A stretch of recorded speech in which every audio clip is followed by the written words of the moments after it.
धनतेरस की पूजन का सबसे बड़ा महत्व यही है। अगर हमारे पास में जो है, हमारे को जो भगवान भोलेनाथ ने दिया है, हमको जो नारायण ने दिया है, उसी के अनुसार हम भगवान की सेवा करें। धनतेरस ये नहीं कहती कि आपके पास में कुछ नहीं है तो आप कर्जा कर कर चांदी के बर्तन खरीद के लाओ। धनतेरस ये नहीं कहती कि आपके पास में कुछ नहीं है तो कर्जा कर कर आप सोने की अंगूठी बनवा कर लाओ। धनतेरस ये नहीं कहती कि आपके पास में कुछ नहीं है तो कुछ घर का ही सामान बेचकर हम दूसरी सामग्री लेकर जाए। नहीं नहीं नहीं, धनतेरस कभी नहीं कहती। माता लक्ष्मी की कथा, धनवंतरी की कथा नहीं कहती कि आप कर्जा लेकर अपने घर में फ्रिज लाएं, वॉशिंग मशीन लाएं, या सामान लाएं, या कपड़े लाएं, या वस्त्र लाएं, या आभूषण लाएं। कई लोगों ने धनतेरस के महत्व को बिगाड़ दिया कि हमको धनतेरस के दिन सामान लेकर आना है, चांदी का बर्तन लेकर आना है, ये सामान लेकर आना है, वो सामान लेकर आना। लाओ, मना नहीं है। धनतेरस का दिन ही है, धनवंतरी का दिवस ही है। क्योंकि धनवंतरी देव जब मंथन के समय पर प्रकट हुए थे महाराज, शरद पूर्णिमा के दिन जब मंथन हुआ था तो उसमें चंद्र प्रकट हुए थे। मंथन का क्रम प्रारंभ हुआ। कार्तिक की द्वादशी के दिन जो मंथन हुआ उसमें कामधेनु गाय प्रकट हुई और मंथन प्रकट हुआ। त्रयोदशी आई, धनवंतरी देव प्रकट हो गए, जिनके एक हाथ में शंख है, दूसरे हाथ में चक्र है, तीसरे हाथ में सुंदर औषधि है और चौथे हाथ में सुंदर अमृत का कलश है। स्वयं धनवंतरी देव प्रकट होते। और ये धनवंतरी है कौन? भगवान विष्णु का ही एक अंश।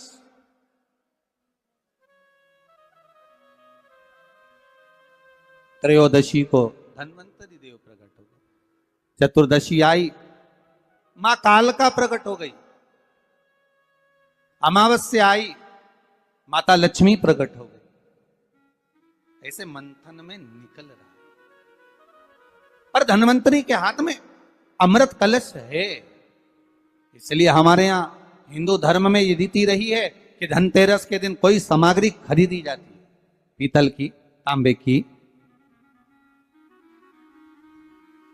कोई वस्तु हम खरीदते हैं। पर आज का समय का जो फैशन बढ़ता गया तो कहा साहब चांदी के बर्तन खरीदना जरूरी है, चांदी का सामान खरीदना जरूरी है, सोने का पात्र, सोने की वस्तु खरीदना जरूरी है, ये सामग्री खरीदना। तो यहाँ शास्त्र नहीं कह रहा कि महाराज इतने महंगे महंगे पदार्थ खरीदो और घर में कर्जा कर लो। शास्त्र तो यह कहता है कि धनवंतरी की पूजन करना है आपको। अगर आप एक सामग्री भी लेकर आ रहे हैं तो उसमें आपका भाव जुड़ा होना चाहिए, कर्जा नहीं जुड़ा होना चाहिए।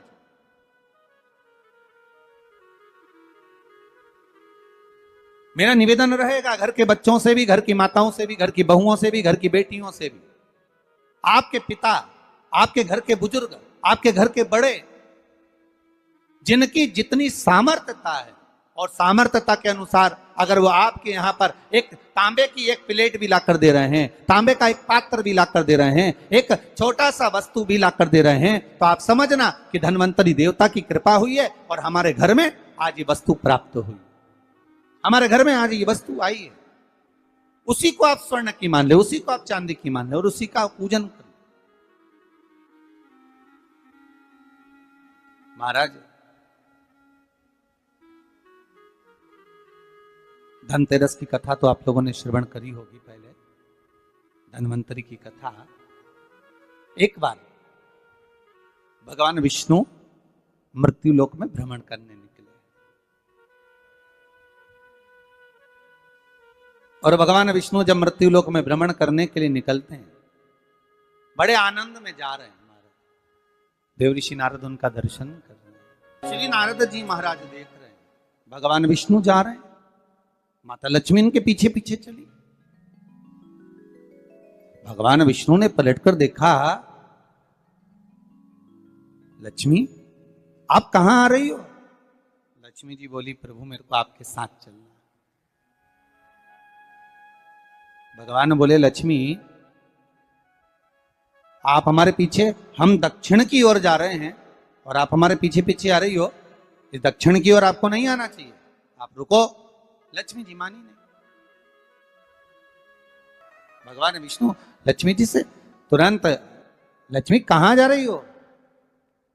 आपको मालूम है ये दक्षिण दिशा है जहां मैं जा रहा हूं, सुनो आप यहां प्रवेश ना करिए। लक्ष्मी जी कहती नहीं स्वामी, मैं आपके पीछे पीछे चलूंगी। लक्ष्मी जी को खूब समझाया भगवान विष्णु ने, नहीं मानी मां लक्ष्मी। जाने के लिए आतुर हो गई, जाने लगी। और माता लक्ष्मी जब जाने लगी, भगवान समझा समझा कर रह गए, समझा समझा कर भगवान रह गए, नहीं मानी, चल दी, पीछे पीछे जा। भगवान रोक रहे, नहीं मानी। चलते चलते लक्ष्मी जी ने क्या देखा कि एक सुंदर गन्ने का ईख का एक खेत है। आपने देखा होगा, जितने भी लोग इस पावन धन्वंतरी कथा को सुन रहे हैं, धनतेरस के पावन कथा को श्रवण कर रहे हैं, उन्होंने देखा होगा कि जब दिवाली की पूजन होती है तो दीपावली की पूजन में कई जगह पर गन्ने को, ईख को पूजन में रखा जाता है। अब भैया कोई ब्राह्मण देवता से पूछे कि महाराज जी ये गन्ना पूजन में क्यों रखा जाता है लक्ष्मी जी की पूजन में? आपके बच्चे भी आपसे पूछ सकते हैं, मम्मी ये गन्ने का क्या प्रयोग है, ये ईख का क्या प्रयोग है कि माता लक्ष्मी की पूजन में गन्ना रखा जाए, ईख रखी जाए, इसका प्रयोग क्या? तो वो प्रयोग ये धन्वंतरी की कथा में आ रहा है, ये धनतेरस की कथा में आ रहा है।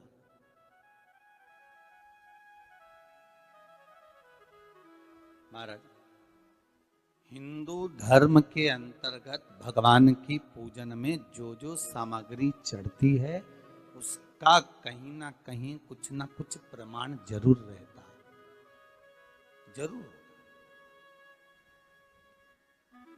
अगर भगवान पर कोई वस्तु चढ़ी है, हमारे भोलेनाथ जी पर अगर धतूरा चढ़ा है, बेलपत्र चढ़ा है, समीपत्र चढ़ा है, हमारे भोलेनाथ जी पर अगर श्वेत पुष्प चढ़ा है, श्री गणेश जी महाराज को कहीं दुर्वा चढ़ी है, मां जगत जननी जगदम्बा को लाल पुष्प समर्पित किए गए हैं, उसका प्रमाण कहीं ना कहीं हमारे शास्त्रों में मिलता ही है, उसका प्रमाण हमारे शास्त्रों में मिलेगा। गन्ने का, ईख का प्रमाण यहां आता है धन्वंतरी की कथा में कि माता लक्ष्मी गन्ने के खेत को देखकर, माता लक्ष्मी ईख के खेत को देखकर रुक गई और ईख के खेत को देखकर रुकी और भगवान विष्णु आगे बढ़ गए। गन्ने के खेत को जब माता लक्ष्मी ने देखा, उसमें से एक गन्ने का टुकड़ा, एक ईख का टुकड़ा माता लक्ष्मी ने तोड़ लिया।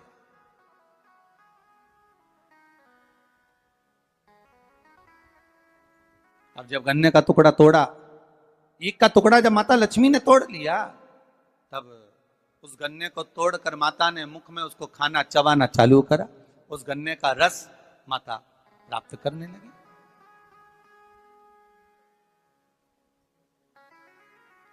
उस गन्ने के रस को, उस शुगर को, गन्ने के उस रस को, ईख के उस रस को माता लक्ष्मी आराम से प्राप्त कर रही हैं और भगवान आगे निकल गए, लक्ष्मी जी रुक गई।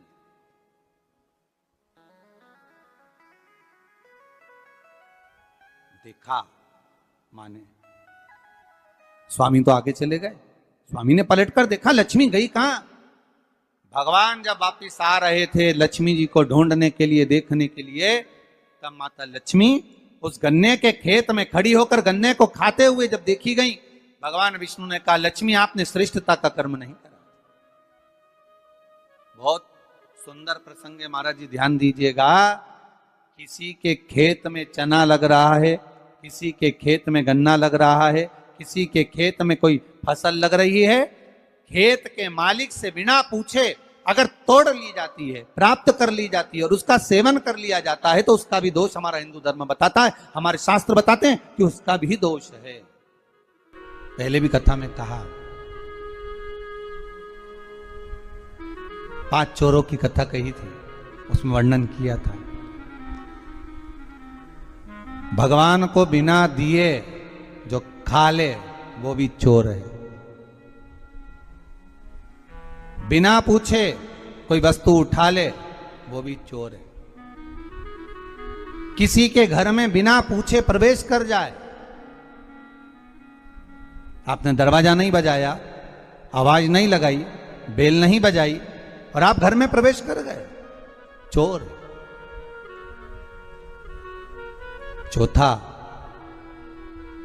महाराज किसी का सामान रखा था, बिना पूछे उठा लिया गया, रख लिया गया, वो भी एक चोर है। और पांचवा, माता पिता को दिए बिना जो एकांत में अपने कमरे में जाकर खा ले, वो भी चोर है। परमात्मा को दिए बिना, माता पिता को दिए बिना, घर के बुजुर्गों को, घर के बड़ों को दिए बिना भक्षण कर लेना, पा लेना, वो भी चोरी। उन 5 चोर में एक चोर का प्रमाण यहां पर आ जाता है महाराज जी कि किसी के खेत में, किसी के भवन में, किसी के घर में अगर आप प्रवेश कर रहे हो, किसी की कोई वस्तु रखी हुई है, उसको पहले आज्ञा लीजिए, पूछिए क्या हम ये ग्रहण कर सकते हैं, क्या हम ये ले सकते हैं। किसी के घर में प्रवेश कर रहे हो तो पहले आवाज लगाइए, दरवाजा बजाइए, बेल बजाइए, क्या मैं अंदर आ सकता हूं, क्या मैं प्रवेश कर सकता हूं। प्रवेश कर। महाराज जब प्रवेश हुआ, लक्ष्मी जी ने गन्ने को तोड़ा, लक्ष्मी जी ने गन्ने को तोड़ा, खाया ईख को, देखा भगवान नारायण को बड़ा क्रोध आया। नारायण बोले, ए लक्ष्मी तुम क्या कर रही हो? तुमने क्या खेत के मालिक से, किसान से पूछा? उस किसान से आज्ञा ली आपने कि मुझे गन्ने खाना है, मुझे ईख खाना है, मुझे इसका रस प्राप्त करना है? आपने आज्ञा ली है? आपने पूछा है? माता लक्ष्मी जी हंसकर मुस्कुराकर बोलती है, पूरा ब्रह्मांड, पूरी पृथ्वी, संपूर्ण विश्व हमारा ही तो है। ये संपूर्ण ब्रह्मांड, संपूर्ण विश्व हमारा ही तो है। हम पूछें और हम आज्ञा लें तब प्रवेश करें, ये नहीं हो सकता। भगवान को क्रोध आ गया। भगवान ने कह दिया, लक्ष्मी तुमने इस किसान के घर में उसके बिना पूछे गन्ने को तोड़कर, ईख को तोड़कर तुमने उसका रस लिया है। 12 वर्ष तक तुम्हें किसान के घर में रहकर किसान की सेवा करना पड़े। 12 वर्ष तक आप उस घर में प्रवेश कर रहिए और उनके यहां सेवा करिए। करो सेवा। मुझसे गलती हो गई, आप अपने चरणों से मुझे दूर ना करिए। भगवान कहते हैं, सुनो लक्ष्मी, तुम्हें 12 वर्ष तक उस किसान के घर में, उस किसान के खेत में रहना ही पड़ेगा, रहना ही पड़ेगा। आपको किसान के खेत में रहना, ठीक है। लक्ष्मी जी रह रही हैं, किसान के यहाँ सेवा कर रही हैं। ऐसी रही लक्ष्मी मैया कि किसान के घर में धन, वैभव, सत्ता, प्रतिष्ठा सब मिल गई, सब कुछ आ गया किसान के घर में, सब कुछ। अब एक दिन 12 वर्ष जब पूर्ण हो गए, भगवान लक्ष्मी जी को ढूंढने के लिए निकले। लक्ष्मी जी से कहा, चलो आ जाओ। अब तो किसान को लगा कि मेरे घर में ये बूढ़ी माँ जब से रह रही है, तब से हमारे घर में वैभव ही वैभव, अब इसको कौन जाने देगा। आपके घर में कोई ऐसा व्यक्ति आ जाए जिसके चरण पड़ते से ही आपके यहाँ खूब वैभव, धन, सत्ता सब कुछ प्राप्त हो जाए, तो आप में से कितने लोग हैं जो उनको वापिस जाने दोगे, निकलने दोगे, वापिस जाने दोगे? कोई नहीं जाने।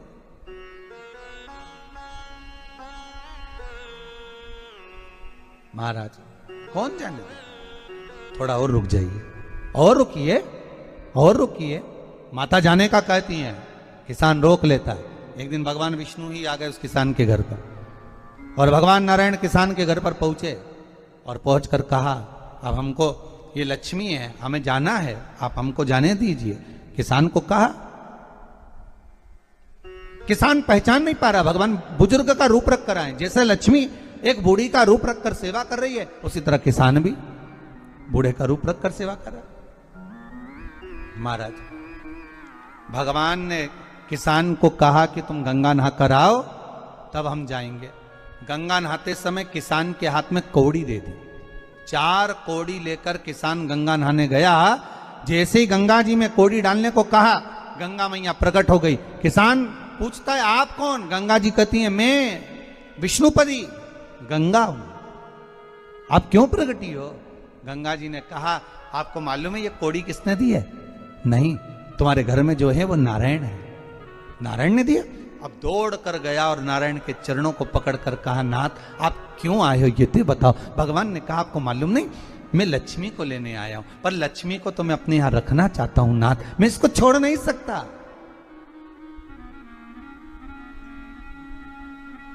मैं लक्ष्मी जी को छोड़ नहीं सकता, मैं इनको लेकर जाऊं। किसान रोने लगा। तब भगवान नारायण ने धनतेरस की पूजन का महत्व समझाया।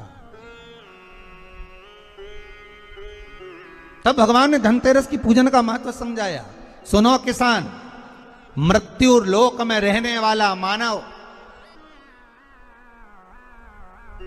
अगर धनवंतरी की पूजन करता है, धनतेरस के दिन कार्तिक महीने में पड़ने वाली सुंदर त्रयोदशी तिथि को जो धनवंतरी की पूजन करेगा, उसके घर से लक्ष्मी कभी बाहर नहीं जाएगी। नारायण जैसे बोले तो किसान तुरंत प्रसन्न हो गया। प्रभु प्रभु आप मुझे वो उपाय, आप मुझे वो पूजा का प्रयोग, आप मुझे वो महत्व उस धनवंतरी पूजन का, उस धनतेरस की पूजन का बता दीजिए, जिससे मेरा कल्याण हो जाए, जिससे मेरा उद्धार हो। भगवान विष्णु बोले, किसान सुनो, ये धनवंतरी मेरा ही एक अंश होता है। जैसे मेरे हाथ में शंख चक्र गदा पद्म सब धारण करा हुआ हूं, उसी तरह धनवंतरी का स्वरूप का यदि आप दर्शन करेंगे, आप धनवंतरी के चित्र का अगर दर्शन करेंगे, तो एक हाथ में उनके भी चक्र है, एक हाथ में उनके शंख है, एक हाथ में उनके औषधि है, एक हाथ में उन्हें अमृत का कलश है, और भगवान स्वयं नारायण का अंश प्रकट हो रहा है। बोल धनवंतरी भगवान की, धनवंतरी भगवान की। कहते हैं धनवंतरी भगवान का प्रागट्य जब हुआ था, तो भगवान शंकर ने धनवंतरी देव को देखकर कहा, वाह रे प्रभु वाह, क्या सुंदर स्वरूप धारण कर आए हो प्रभु। जब मेरे लिए विष लेकर आए थे तब एक आनंद दूसरा था, पर आज अमृत लेकर आए, उसका आनंद दूसरा है। बहुत अलग अलग बातें महाराज। शिव महापुराण की कथा कहती है, दो तरह की वाणी होती है, एक में आपने क्रोध कर दिया, अपशब्द कह दिया, ताना दे दिया, गालियां दे दी, और एक शब्द अमृत का मीठा बोल दिए, प्रेम की वाणी बोल दी, उसका एक आनंद दूसरा है, उसका एक संबोधन दूसरा है। एक विष लेकर आ रहा है, एक अमृत लेकर आ रहा है। शिव जी कहते हैं जो अमृत लेकर आ रहा है उसका आनंद ही दूसरा है, उसके चेहरे की चमक ही दूसरी है। भगवान विष्णु कहते हैं, सुनो किसान, मैं आपको धनवंतरी पूजन का विधान बताता हूं। भगवान कहते हैं, किसान सुंदर कृष्ण पक्ष की त्रयोदशी को कार्तिक के महीने में धनवंतरी देव का पूजन, धनतेरस का पूजन माना जाता है। सुनो किसान, एक सुंदर भूमि पर देसी गाय का गोबर से लीपन कर कर, अगर गाय का गोबर ना मिले, सुंदर जल से लीपन कर कर, वहां एक सुंदर चौक को पूर कर, आप सभी को ज्ञात होगा कि चौक पूरने में रंगोली का प्रयोग नहीं होता। आप लोगों को मालूम होगा चौक पूरने में आटा और हल्दी का प्रयोग होता है। काय का प्रयोग होता है? आटे और हल्दी का प्रयोग। आटे हल्दी का प्रयोग क्यों होता है? क्योंकि आटा समृद्धि को बढ़ाता है, लक्ष्मी वैभव को बढ़ाने वाली हल्दी होती है। इसलिए जब चौक पूरा जाता है भूमि पर, तो चौक पूरते समय आटा हल्दी का प्रयोग करते हैं। थोड़ा सा चावल का दाना या गेहूं का दाना रख दिया जाता है, उसके ऊपर एक सुंदर चौकी, एक चौरंग, एक पाटा रख दिया जाता है। भगवान विष्णु बता रहे हैं किसान को धनतेरस के पूजन का वर्णन, और जो भगवान विष्णु ने बताया है वही पूजन का वर्णन आप लोग श्रवण कर रहे हैं। आज धनतेरस है, आज धनतेरस का प्रयोग कर पूजन करें, और शिव महापुराण के इस भाव को, विष्णु पुराण के इस भाव को, स्कंद पुराण के इस भाव को आप धारण करें, और जो विधान भगवान विष्णु बता रहे हैं उसके हिसाब से, उसके अनुसार आप लक्ष्मी का पूजन, धनतेरस का पूजन करें। चौकी लगाएं, चौरंग लगाएं, पाटा लगाएं, उस पाटे पर एक सुंदर लाल वस्त्र धारण करा दें, लाल वस्त्र बिछा दें। एक थाली लें, उस थाली पर कंकु से, रौली से, कुंकू से गिला कर स्वस्तिक का निर्माण कर दें। स्वस्तिक का निर्माण कर घर में अगर चांदी का सिक्का हो, अगर चांदी का सिक्का नहीं हो, चांदी का कॉइन नहीं हो, तो अपने घर का 1 का सिक्का, 2 का सिक्का, 5 का सिक्का, 10 का सिक्का, जो भी आपके घर में हो वो कॉइन ले लें महाराज, उसको थाली के अंदर रख दें स्वस्तिक के ऊपर। फिर उसका स्मरण करें। आटे के 7 दिए बनाएं, एक थाली में, एक प्लेट में रख लें, घी के दिए बनाएं और उसमें सुंदर बाती को लगा दें। ध्यान दीजिएगा, इसमें जो बाती लगेगी वो लंबी बाती लगेगी। लक्ष्मी जी की पूजन में जितनी भी बाती लगे वो लंबी लगे। महाराज घी के दिए लगा दें 7, 7 दियों को प्रज्वलित कर लें, प्रकट कर लें। एक दिया तेल का लगा लें। तेल का जो दिया लगाया है, जहां पर आपने सिक्का रखा है, कॉइन रखा है, उसका लेफ्ट हैंड, मतलब आप ऐसे बैठे हो तो आपका सीधा हाथ की ओर आप तेल का दिया लग दें। और जो 7 दिए आपने लगाए हैं वो लक्ष्मी जी के राइट हैंड, मतलब आपका लेफ्ट हैंड हो गया, लक्ष्मी जी का राइट हैंड, आपका लेफ्ट हैंड हो गया, आपका उल्टा हाथ। वहां पर 7 दिए जो आपने प्रज्वलित करे हैं वो प्लेट में रख दें। सुंदर थाली जो आपने पूजन की तैयार करी है, उसमें कुंकू, रोली, हल्दी, अबीर, गुलाल, चंदन, मौली, लाल धागा, मौली, अमरबेल के टुकड़े, कमलगट्टे, हल्दी की गांठ, सुंदर भाव में उसको रख। जल का पात्र सुंदर आनंद से, जो क्वाइन चांदी का और देसी क्वाइन आपने जो रखा है उसका जल से पूजन करें। लक्ष्मी पूजन का समय अलग अलग होता है, पर धनतेरस की पूजन का जो समय है वो प्रदोष काल से प्रारंभ हो जाता है। कब से प्रारंभ हो जाता है? प्रदोष, क्योंकि शिव के द्वारा निर्मित है लक्ष्मी पूजन का भाव। महाराज क्वाइन का पूजन करें, कंकु आदि से पूजन करने के बाद दोनों सिक्कों को उठा लें। दोनों कॉइन, जो चांदी का सिक्का है और जो देसी कॉइन है, उसको उठाकर उस पर जो कलेवा है, मौली है, नाड़ा है, लच्छा है, उसको लपेटना प्रारंभ कर दें और उसको लपेटें। पहले चांदी का सिक्का लपेट दे, फिर देसी सिक्का जो आपने रखा है 1, 2, 5, 10 का जो सिक्का रखा है उसको लपेटें, थाली में उसको रख लें। फिर वापस उस पर जल का छींटा देकर उसका पूजन करें। महाराज हल्दी, रौली, मौली, चंदन आदि लगाकर सुंदर भाव से चावल को हल्दी में भिगो लें और पीले चावल कर उल्टे हाथ में चावल लेकर माता लक्ष्मी के ऊपर जो 2 सिक्के रखे हैं उनका पूजन करें। साथ में जब चावल छोड़ते जाएं तो गणेश जी का भी स्मरण करते जाएं। हे रिद्धि सिद्धि के दाता श्री गणेश जी महाराज, आप हमारे यहाँ पर सदा माता लक्ष्मी को लेकर, कुबेर भंडारी को लेकर सदा विराजमान रहें, नारायण को लेकर सदा विराजमान रहें। चावल छोड़ते जाएं और बाबा से विनती करते जाएं, माता लक्ष्मी से निवेदन करते जाएं। भगवान शिव का स्मरण करें, भगवान नारायण का स्मरण करें, माता लक्ष्मी का स्मरण करें, रिद्धि सिद्धि के दाता भगवान श्री गणेश जी महाराज का स्मरण करें, छोड़ते जाएं। जब चावल पूर्ण छोड़ देवें, पूजन पूरी तरह से हो जाए, तब महाराज 7 सुंदर आनंद से अमरबेल के टुकड़े, अमरबेल वृक्ष पर एक पीले कलर की बेल चलती है, पीली, उसमें पत्ते नहीं होते, वो किसी भी वृक्ष पर डली रहती, वो अमरबेल कहलाती। ये अमरबेल लक्ष्मी पूजन में, समृद्धि के लिए, मकान के मुहूर्त के समय पर, गृह प्रवेश के समय पर बहुत कार्य आती है। महाराज ये अमरबेल को पानी की जरूरत भी नहीं पड़ती, आप रूप किसी वृक्ष पर डाल दी जाए वो अपने आप फलती चली जाती है। उसी तरह हमारे यहां भी हम भगवान से यही प्रार्थना करते, जैसे अमरबेल बिना पानी पड़े भी किसी भी वृक्ष पर डाल दी जाए पनपती जाती है, बढ़ती चली जाती है, ऐसे हमारे घर में बेभव लक्ष्मी बढ़ती जाए। अमरबेल के 7 टुकड़े, कमलगट्टे 7, हल्दी की गठान 7 माता लक्ष्मी को समर्पित कर दें। दोनों हाथों में हल्दी पिसी हुई लीजिए और माता लक्ष्मी के ऊपर उसे चढ़ाना प्रारंभ कर दीजिए।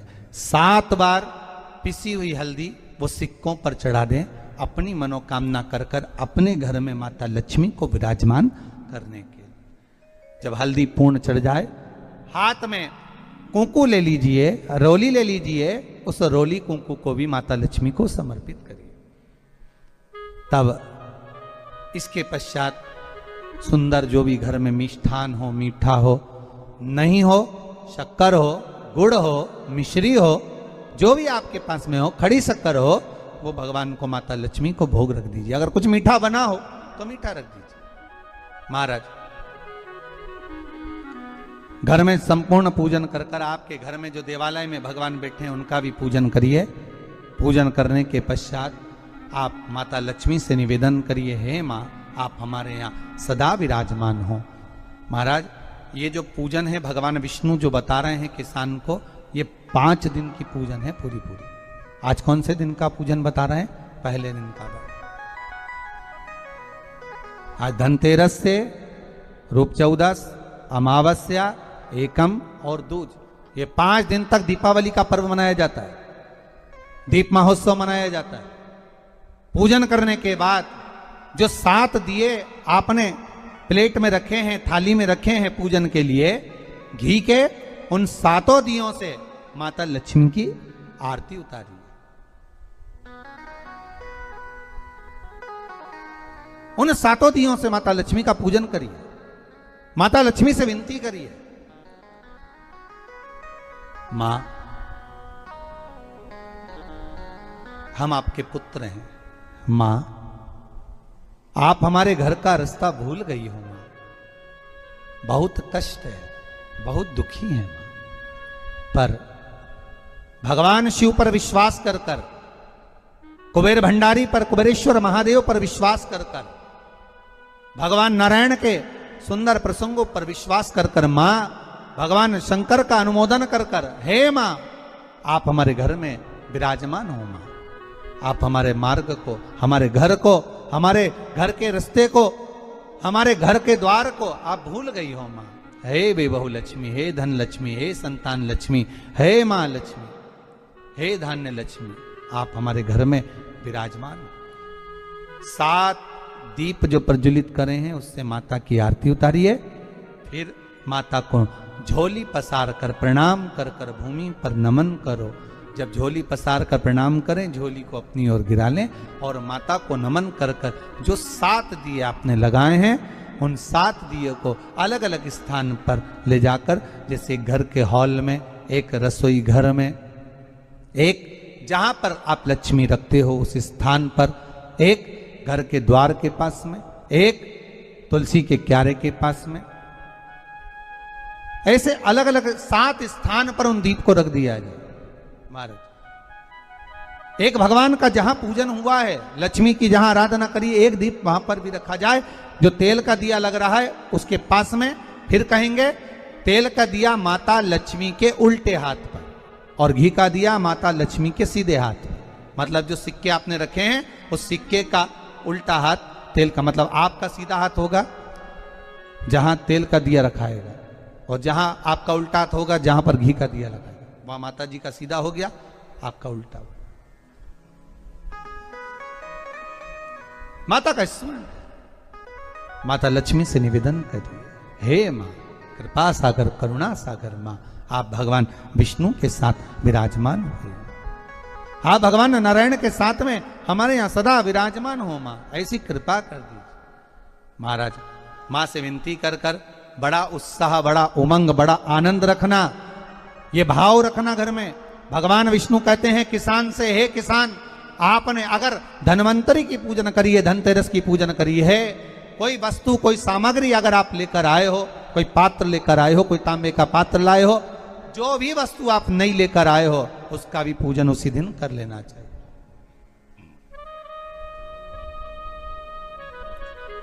उसका भी पूजन कर लेना चाहिए। बड़ा भाव रखकर भगवान विष्णु ने किसान को बताया। बड़ा भाव। किसान सुनकर बड़ा प्रसन्न हुआ। नारायण प्रभु, क्या मां फिर मेरे घर में रहेगी? भगवान कहते हैं, सुनो किसान, ये लक्ष्मी, अगर आप धनवंतरी का पूजन करते हो, धनतेरस का पूजन सुंदर कार्तिक के महीने की कृष्ण पक्ष की त्रयोदशी को अगर आप कर रहे हो, तो ये लक्ष्मी भले मेरे साथ बैकुंठ में जाकर रहे, पर लक्ष्मी का एक अंश तुम्हारे घर से कभी नहीं जाएगा, वो सदा विराजमान रहेगा। ऐसी है मां धन्वंतरी की पूजन।